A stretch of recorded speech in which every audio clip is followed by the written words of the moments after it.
ce 6 février, journée de lutte internationale contre les mutilations sexuelles féminines, je souhaitais vous parler de ce réel problème de santé publique.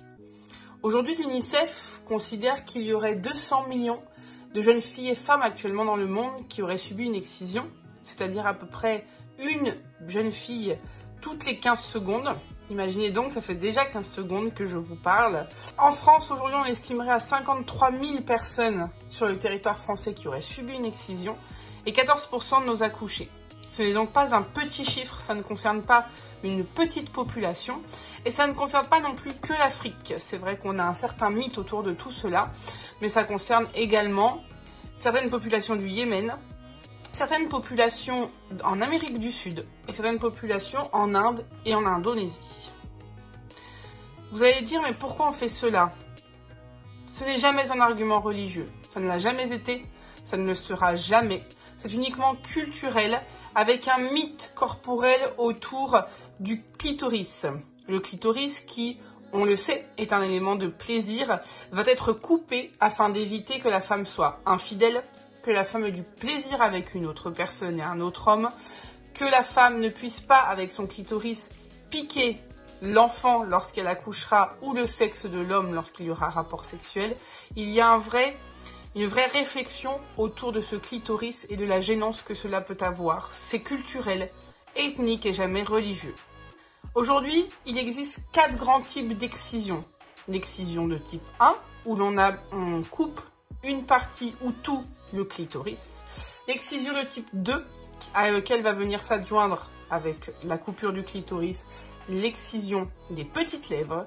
Et enfin la type 3, où on va venir couper petites, grandes lèvres et clitoris, avec potentiellement fermeture de l'orifice vaginal.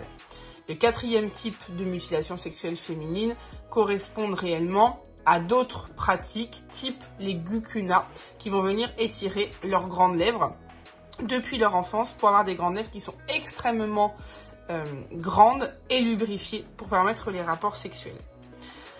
C'est toujours fait dans des conditions assez difficiles et précaires, il faut l'avouer, même si on voit de plus en plus apparaître une médicalisation de ces mutilations sexuelles féminines.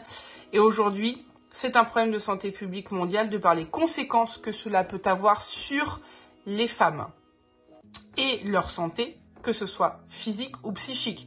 On dénombre des décès, des hémorragies, des difficultés au rapport sexuel, voire des grosses douleurs au rapport sexuel, des difficultés à l'accouchement, des problématiques de fuites urinaires, de difficultés urinaires, bref, cela va extrêmement loin en termes de conséquences. En tant que professionnel de santé, vous pouvez agir à plusieurs niveaux. Dépister, c'est une évidence. Expliquer comment ça se passe au niveau corporel afin de prévenir au maximum toutes ces récidives chez les jeunes filles. Signaler, voire protéger les jeunes filles à risque d'excision. Travailler autour de la diminution de ces douleurs lorsqu'on en est formé. Accompagner au niveau sexologique pour les personnes qui effectivement ont un accompagnement sexologique dans leur pratique. Et toutes les étapes de la prise en charge. La particularité du suivi gynéco, la particularité de l'accouchement de ces personnes et du lien mère-enfant qui est à se mettre à la suite de cet accouchement. Enfin, et heureusement, aujourd'hui en France, nous avons également une opération qui s'appelle la reconstruction clitoridienne qui va permettre, remboursée par la sécurité sociale, de reconstruire tout ou partie du clitoris, permettant dans plus de 73% des cas d'avoir pour les personnes plus de douleur à leur excision et évidemment des rapports sexuels de qualité.